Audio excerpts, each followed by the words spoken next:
अस्सलाम वालेकुम प्यारे व्यूअर्स, उम्मीद करती हूँ आप ठीक होंगे। आज हम आपके लिए नई रेसिपी लेकर आए हैं। इस रेसिपी का नाम है सादा चिप्स। सादा चिप्स बनाने के लिए किन अज्जा की जरूरत है?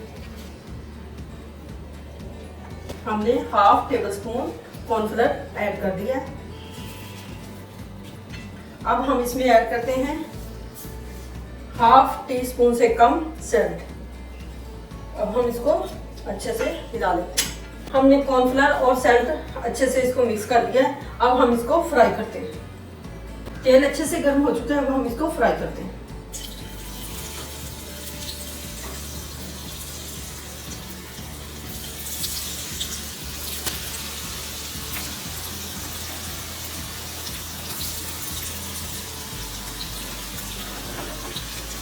अब इसको अच्छे से ब्राउन होने दें, उतनी देर में हम वेट करते हैं।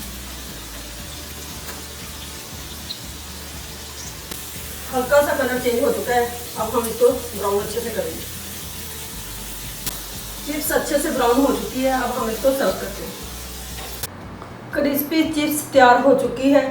आप भी घर में ज़रूर ट्राई कीजिएगा। इजी और आसान तरीके से बनाई जाती है ये। हमारी वीडियो पसंद आए लाइक करना और सब्सक्राइब करना और बेल आइकन को प्रेस करना ताकि हमारी वीडियो बर वक्त आप तक पहुँचे।